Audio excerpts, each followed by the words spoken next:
Good morning दोस्तों, DK mathematics में आपका स्वागत है। आज मैं नाव एवं धारा बोट्स एंड स्ट्रीम का चैप्टर लाया हूं, जो आप लोग को आने वाला एग्जाम में ये बहुत ही महत्वपूर्ण है और यहाँ से पूछना ही पूछता ही है। इसलिए आप लोग वीडियो में अंत तक बने रहिए, देखिए, और यदि चैनल में नए आए हैं तो जरूर सब्सक्राइब कीजिए। देखिए दोस्तों, पहले इसका पॉइंट हम लोग पढ़ते हैं, उसके बाद क्वेश्चन पे जाएंगे। ठीक है, तो देखिए पॉइंट है, देखिए नंबर 1, धारा के अनुप्रवाह यानी डाउन स्ट्रीम। ठीक है, कब बोलते हैं? देखिए, यदि कोई नाव या व्यक्ति धारा के साथ चलता हो तो उसकी गति को धारा के अनुप्रवाह में कहा जाता है। ठीक है, यानी हम लोग कहते हैं इसको क्या? Down stream. क्लियर है? जब धारा की गति के साथ चलता हो तो क्या होगा? Down stream. क्लियर है? अब देखिए धारा के ऊर्ध्व प्रवाह, हाँ ये क्या है? ऊर्ध्व प्रवाह यानी अप स्ट्रीम। देखिए, यदि कोई नाव या व्यक्ति धारा के विपरीत दिशा में चलता है, ठीक है, नाव या व्यक्ति धारा जो होगा यानी जल का जो धारा होता है उसका विपरीत चलेगा, ठीक है, तब उसकी गति को धारा के ऊर्ध्व प्रवाह कहा जाता है। ठीक है, ये तो हुआ डेफिनेशन, आप लोग डेफिनेशन हुआ, इसको समझना है ना। अब देखिए इसका कुछ फॉर्मूला है। देखिए, यदि नाव की चाल x किलोमीटर प्रति घंटा तथा धारा की चाल y किलोमीटर प्रति घंटा हो तो अनुप्रवाह में नाव की चाल पूछेगा। देख लीजिए, अनुप्रवाह में, ठीक है, मतलब धारा के साथ साथ, तो क्या हो जाएगा? x प्लस वाई किलोमीटर पर घंटा। ठीक है, दोनों को जोड़ देंगे। ठीक है, अब देखिए नेक्स्ट है, यदि नाव की चाल x किलोमीटर प्रति घंटा तथा धारा की चाल y किलोमीटर प्रति घंटा हो तो ऊर्ध्व प्रवाह में नाव की चाल यानी अप स्ट्रीम में नाव का चाल क्या हो जाएगा दोस्तों? x माइनस वाई हो जाएगा। ठीक है, अप स्ट्रीम में माइनस होगा और डाउन स्ट्रीम में प्लस होगा, ये याद रखिएगा। ठीक है, पॉइंट है।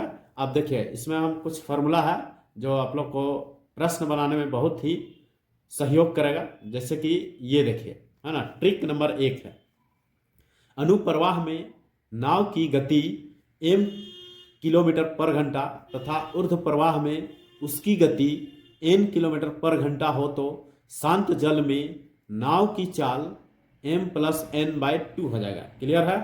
यानी यहाँ क्वेश्चन को समझिए, बोला जाएगा कि अनुप्रवाह में एक नाव है जो अनुप्रवाह है ना, यानी डाउन स्ट्रीम में m किलोमीटर जाता है और अप स्ट्रीम में ये जो है n किलोमीटर जाती है, तो शांत जल में नाव का चाल क्या होगा? तो दोनों को जोड़ देंगे, अप स्ट्रीम और डाउन स्ट्रीम डिवाइडेड बाय 2 कर देंगे, तो ये नाव का चाल हो जाएगा। क्लियर है? फिर देखिए नेक्स्ट है, नेक्स्ट देखिए, अनुप्रवाह में नाव की गति m किलोमीटर पर घंटा तथा ऊर्ध्व प्रवाह में उसकी गति n किलोमीटर पर घंटा हो तो शांत जल में धारा की चाल पूछेगा। ठीक है, जैसी धारा की चाल पूछ देगा तो m माइनस n/2 हो जाएगा। क्लियर है? और नाव का चाल में m प्लस n/2 हो जाएगा। क्लियर है? ये याद रखिएगा, ये ट्रिक है नंबर 1 था। अब देखिए ट्रिक 2 है दोस्तों, यहाँ ध्यान दीजिए, पहले फॉर्मूला हम बता दे रहे हैं और उसके बाद हम लोग क्वेश्चन पे जाएंगे। देखिए ट्रिक नंबर 2 बोल रहा है, बता रहा है, यदि शांत जल में नाव की गति x हो तथा धारा की गति y हो तो धारा के अनुकूल d दूरी तय करने में लगा समय, यहां ध्यान दीजिएगा, धारा के अनुकूल बोला है ना, अनुकूल d दूरी तय करने में लगा समय। तो देखिए यहां ध्यान दीजिए, t1 बराबर हो जाएगा डिस्टेंस बाय स्पीड होता है ना, वही फॉर्मूला है, डिस्टेंस बाय स्पीड, दोनों धारा को जोड़ देंगे। क्लियर है? अनुकूल बोला है या धारा का अनुकूल बोल दिया तो x प्लस वाई हो जाएगा। ठीक है, अब धारा के प्रतिकूल बोलेगा ना तो माइनस हो जाएगा। ठीक है, जैसे देखिए ये पॉइंट है, यदि शांत जल में नाव की गति x हो तथा धारा की गति y हो तो धारा के प्रतिकूल d दूरी तय करने में लगा समय। ठीक है, d दूरी तय करने में लगा समय t2, इसको हम t2 ले लिए और d by x minus y हो जाएगा। प्रतिकूल बोल दिया मतलब माइनस लगेगा। ठीक है, अनुकूल में प्लस लगेगा। क्लियर है? ये आप लोग याद रखिए, इस पर ये ट्रिक्स बहुत ही काम आएंगे। अभी हम लोग जब प्रश्न बनाएंगे उसमें, है ना। देखिए एक और है आप लोग को हम बता दे रहे हैं, देख लीजिए, ये है, डी स्थान पर जाने और वापस आने में लगा कुल समय। ठीक है, डी स्थान जाने और वापस आने में, जब भी आने जाने का बात करेगा तो दोनों को क्या करेंगे हम लोग? t1 t2 को ऐड कर देंगे। तो एक t ले लिए, t बराबर d by x plus y, है ना, यह हो गया अनुकूल वाला, और प्लस कर देंगे प्रतिकूल वाला dy x plus y. Clear है? ये तो समझ में आ गया कि दोनों आने जाने का बोलेगा तो दोनों को सम कर देंगे, तो ये आंसर हो जाएगा। क्लियर? अब देखिए ट्रिक नंबर 3 है, एक और है। देखिए एक नाव का शांत जल में गति x तथा धारा की गति y हो तथा धारा के अनुकूल तथा प्रतिकूल जाने आने में लिया गया समय का अनुपात m/n हो, तो m/n is equal to x minus y divided by x plus y हो जाएगा। ये याद रखिएगा कब के लिए है, तो यहां ध्यान दीजिए। एक नाव का शांत जल में गति x तथा धारा की गति y हो तथा धारा के अनुकूल तथा प्रतिकूल जाने आने में लिया गया समय का अनुपात दिया हुआ रहेगा। ठीक है, समय का अनुपात दिया हुआ रहेगा, तब हम लोग क्या करेंगे कि m/n इज इक्वल टू, है ना, x minus y divided by x plus y होता है। क्लियर है? ये हो गया आप लोग का दोस्तों फॉर्मूला। हाँ, इससे आप लोग सारा प्रश्न हम लोग इसी से सॉल्व करेंगे। इसको चाहे तो आप लोग स्क्रीनशॉट ले लीजिए, ये अभी काम आएगा, है ना। लीजिए आप लोग एक बार देख लीजिए, और इसको आप लोग चाहे तो स्क्रीनशॉट ले लीजिए, है ना। इसका ऐसे भी हम डिस्क्रिप्शन बॉक्स में इसका PDF में डाल दूंगा, फिर भी आप लोग एक बार देख लीजिए, देखिए, और इसका स्क्रीनशॉट लेना है तो ले लीजिए। ठीक है, देखिए एक बार फाइनल एक बार दिखा दे रहे हैं। ठीक है दोस्तों, अब चलते हैं हम लोग प्रश्न की ओर। आइए दोस्तों, प्रश्न में आप देखते हैं। देखिए कितना आसानी से बनेगा फॉर्मूला याद रहने से। देखिए प्रश्न है, शांत जल में एक नाव की चाल 8 किलोमीटर पर घंटा है तथा वह एक नदी में चल रही है जिसकी धारा की गति 1.5 किलोमीटर है ना, 1.5 किलोमीटर पर घंटा है। तो अनुप्रवाह में नाव की चाल, अभी हम बताया था कि अनुप्रवाह, है ना, अनुप्रवाह हो गया, देख लीजिए यहाँ डाउन स्ट्रीम में, है ना। तो ये नाव की चाल हो जाएगा, नाव की चाल बराबर क्या हो जाएगा दोस्तों, x प्लस वाई किलोमीटर पर घंटा हो जाएगा, ये हो जाएगा। ठीक है, x क्या है, x हो गया आपका ये नाव की चाल कितना है 8 किलोमीटर, तो 8 प्लस ये कितना है 1.5 जोड़ देंगे, है ना, तो कितना हो जाएगा ये 9.5 किलोमीटर पर घंटा। क्लियर है? ये देखिए ये बनेगा। ठीक है दोस्तों, यानी वो ऑप्शन नंबर ए है। क्लियर? ये देखिए समझ में आ गया होगा, है ना। चलिए आप लोग अब नेक्स्ट प्रश्न में आते हैं। ये देखिए नेक्स्ट है, देखिए नेक्स्ट क्या बोल रहा है, क्वेश्चन को समझना है। धारा के अनुकूल एक नाव की गति 12 किलोमीटर प्रति घंटा है तथा धारा के प्रतिकूल उसकी गति 6 किलोमीटर प्रति घंटा है, तो शांत जल में नाव की चाल। देखिए अभी हम बताए थे कि ये जो है एक नाव है जो धारा के अनुकूल ये 12 है और 6 किलोमीटर है उसका प्रतिकूल, है ना।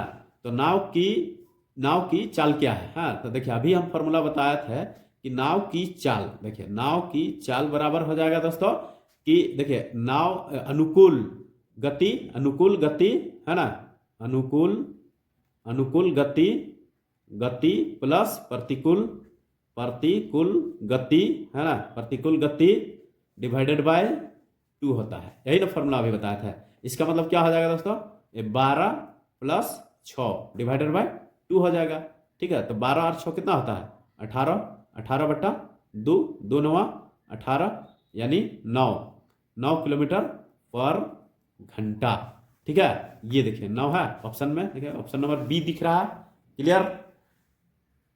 देखिए नेक्स्ट है, एक जहाज अनुप्रवाह में 22 किलोमीटर प्रति घंटा की चाल से चलती है तथा ऊर्ध्व प्रवाह में 8 किलोमीटर प्रति घंटा की चाल से चलती है, तो धारा की गति क्या है। देखिए यही चीज को यहां पकड़ना है कि यहां क्या पूछा है, धारा की गति पूछ दिया, तो इसका मतलब है कि माइनस हो जाएगा, है ना। तो देखिए नेक्स्ट हो जाएगा, देखिए धारा की गति बोला है ना। तो हम फॉर्मूला बताए थे अभी कि धारा की गति, देखिए धारा की गति, है ना, क्या बताए थे दोस्तों, x माइनस वाई बाई 2 या m माइनस n बाई 2। ठीक है, यही फॉर्मूला है। तो यहां पर माइनस हो जाएगा, क्यों, क्योंकि धारा का गति है, तो ये हो जाएगा 22 माइनस 8 डिवाइडेड बाई 2 कर देना है। ठीक ना, ये ट्रिक्स है, ये सब आसानी से बनता है, इसलिए ध्यान दीजिएगा। देखो 12 में 8 तो 4 हो गया दोस्तों, और यहाँ 1 हो गया। ठीक है, 1 और डिवाइडेड बाई 2, तो यहाँ कितना कटेगा, देखिए 7 दूना 14, यानी 7 किलोमीटर पर घंटा। ठीक है, 7 किलोमीटर पर घंटा। तो देखिए ऑप्शन नंबर डी में है 7 किलोमीटर पर घंटा।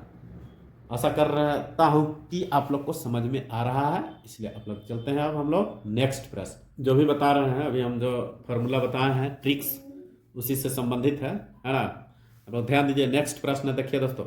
एक तैराक अपनी गति यानी अपनी गति है ये 9 किलोमीटर पर घंटा शांत जल में तैरने की है तथा वह एक नदी में तैर रहा है जिसका पानी 2 किलोमीटर प्रति घंटा की गति से बह रहा है। वह तैराक पानी के बहने की गति के विपरीत तैरते हुए 28 किलोमीटर कितने समय में तैर जाएगा। तो देखिए विपरीत दिशा बोल दिया है ना, ये किधर जा रहा है, विपरीत। तो अभी हम फॉर्मूला बताए थे कि T1 बराबर जो है D डिवाइडेड बाय D मतलब डिस्टेंस, और दोनों का स्पीड नीचे क्या हो जाएगा दोस्तों, माइनस हो जाएगा। क्लियर है, क्यों, क्योंकि विपरीत दिशा में जा रहा है। ठीक है, तो देखिए यहाँ फॉर्मूला बैठा दीजिए, डिस्टेंस कितना है 28 है, और नीचे देखिए x यानी 9 किलोमीटर पर घंटा और माइनस 2 किलोमीटर पर घंटा घटा देंगे तो कितना आ जाएगा दोस्तों। देखिए T1 मान लीजिए हम निकाल रहे हैं, तो 28 डिवाइडेड बाय, या 9 में से 2 घटाएंगे तो 7 चौका 28 है ना, यानी 4 घंटा। कितना आएगा दोस्तों, 4 घंटा। देखिए 4 घंटा है ऑप्शन में, ऑप्शन नंबर बी है। समझ में आ गया होगा, स्क्रीनशॉट लेते चलिए, आप लोग को और बेहतर ही समझ लीजिएगा बाद में, है ना। फिर देखिए नेक्स्ट है, नेक्स्ट प्रश्न है दोस्तों, ये है ना, ये देखिए इसमें क्वेश्चन को समझिए क्या बोल रहा है।